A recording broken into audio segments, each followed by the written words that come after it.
Bonjour, je suis François Adou, je peux pas être avec vous ce soir puisque je suis à Ankara, donc je vais m'exprimer auprès de vous à travers ces quelques minutes enregistrées il y a quelques jours.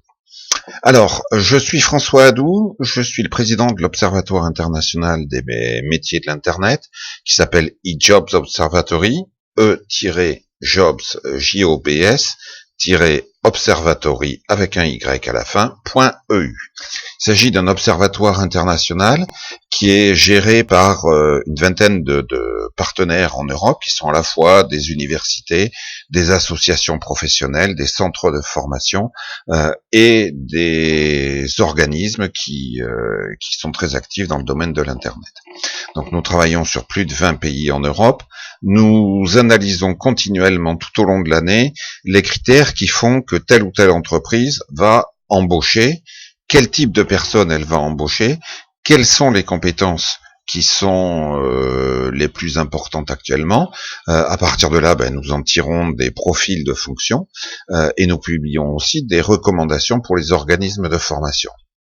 Nous délivrons également des labels d'excellence pour les organismes de formation lorsqu'ils correspondent aux besoins du marché, et dans la salle il y a plusieurs organismes qui ont été reconnus au travers de ce label d'excellence pour les organismes de formation. Alors, on parle des métiers qui recrutent.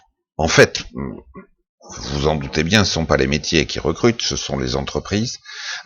Et les entreprises, il faut bien comprendre pourquoi elles recrutent. Ce n'est pas parce qu'elle a envie de faire plaisir à un candidat ou à un gouvernement qu'elle recrute, c'est tout simplement parce que l'entreprise a besoin de compétences supplémentaires qu'elle n'a pas en interne ou qu'elle n'a pas de disponibles ou qui sont occupées sur d'autres projets. C'est pour ça qu'elle recrute dans le seul objectif, c'est-à-dire de mieux servir ses clients. Et en fait, mieux servir ses clients, c'est aussi développer le bénéfice qui va rester à la fin de l'année dans l'entreprise. En fait, une entreprise ne recrute que pour augmenter ses bénéfices. C'est sa vocation. Ce n'est pas un organisme social. L'entreprise a pour objectif de gagner de l'argent et de le redistribuer à la fois à ses actionnaires, à ses salariés et également en impôts pour l'État et la sécurité sociale. Donc, en fait, il faut que vous ayez toujours en tête qu'une entreprise recrute parce que vous allez pouvoir lui apporter des moyens de développer les bénéfices qu'elle a. C'est-à-dire que ce que vous allez produire, la valeur ajoutée que vous allez apporter est supérieure au coût que vous représentez. Et en fait, dès le départ, il faut vous positionner sur cette vision. Souvent, on a tendance à se fixer par rapport à soi, et en fait, la seule chose qui est importante, c'est de voir comment ce que l'on a appris, ce que l'on sait faire, eh bien, ça peut être mis au service d'une entreprise, et en quoi cette entreprise va pouvoir faire plus de bénéfices grâce à ça. C'est-à-dire qu'à chaque moment, quand vous discutez avec un chef d'entreprise, vous devez lui démontrer et vous devez lui montrer ce que vous êtes en mesure de lui apporter. Et comment vous embaucher va lui permettre d'avoir plus de résultats à distribuer aux différents partenaires de l'entreprise. Donc il va falloir, dès le départ, que vous montriez l'ensemble de vos compétences. Vos compétences, c'est ce que vous savez faire, comment vous savez le faire et en quoi cela affecte l'entreprise. C'est-à-dire montrer comment ce que votre savoir-faire, votre expérience, votre savoir va permettre à l'entreprise d'augmenter son bénéfice.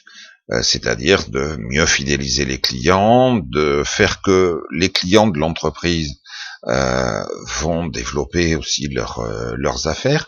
Ça veut dire également tout un tas de capacités de communication et de relations avec les autres. Il faut être capable de discuter, d'échanger, d'être compris et de comprendre les autres intervenants dans l'entreprise, que ce soit la direction, les collègues de travail, les partenaires de l'entreprise, également, bien sûr, les clients. Donc, dès le départ, Montrez ce que vous êtes capable de faire. Montrez comment vous êtes capable de coopérer, comment vous êtes capable de travailler non pas pour l'ordinateur ou la machine, mais de travailler pour les clients qui sont derrière. Quand vous faites un site internet, quand vous faites une application, quand vous faites n'importe quel produit qui est en lien avec l'internet, un ordinateur ou autre, le but du jeu, c'est pas de satisfaire l'ordinateur, c'est pas de satisfaire le réseau. Le but du jeu, c'est de satisfaire des clients, des utilisateurs qui sont derrière. Quoi que vous fassiez, vous développez un produit, d'accord, il faut techniquement maîtriser l'ensemble des éléments, il faut être capable de l'organiser, mais il faut surtout être capable de voir comment le client, comment l'utilisateur va pouvoir le recevoir, va pouvoir s'adapter à ce nouveau produit, à ce nouveau service, à ce nouveau site, à ce que vous êtes en train de faire. Toujours concevoir ce que vous faites par rapport à l'utilisateur, par rapport au client. Alors, ce sont des choses qu'on a dû vous dire à de nombreuses reprises lors de vos études. Bien entendu, il faut être capable de le mettre en pratique. On voit malheureusement trop aujourd'hui de professionnels qui pensent machine et qui pensent pas assez à l'utilisateur qui est derrière. Et c'est la démarche aussi que l'on peut avoir avec un chef d'entreprise. Essayer de comprendre ce qu'il a en tête, essayer de comprendre quels sont ses moteurs, qu'est-ce qui fait qu'il a envie de recruter quelqu'un, quels sont les critères qu'il peut avoir en tête et en quoi vous y répondez. Si vous n'y répondez pas, c'est pas la peine de continuer, parce que si vous vous faites embaucher sur des compétences qui ne sont pas les vôtres, forcément ça va mal finir et ça va insatisfaire à la fois le chef d'entreprise et vous-même. Donc soyez vous-même, montrez ce que vous êtes capable de faire, montrez en quoi ce que vous faites va amener un plus à l'entreprise, au chef d'entreprise, à l'équipe et surtout aux clients et aux utilisateurs.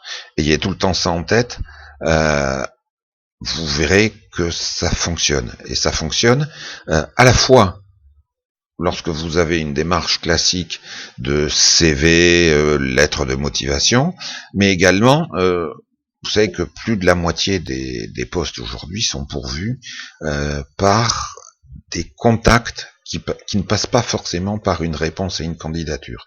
Ça veut dire qu'il faut développer votre visibilité sur Internet, votre visibilité sur les réseaux, le fait que vos amis ou les gens qui vous connaissent pensent à vous lorsqu'ils entendent parler d'une possibilité qui pourrait vous convenir et qui pourrait faire que vous allez remplir une demande de la part des entreprises.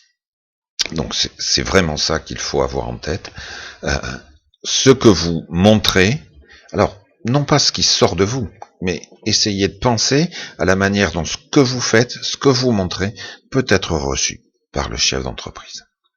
Voilà les quelques mots que je voulais vous communiquer, en regrettant de ne pas être avec vous, mais il y a autour de vous, dans la salle, tout un tas de professionnels qui maîtrisent parfaitement tous ces domaines.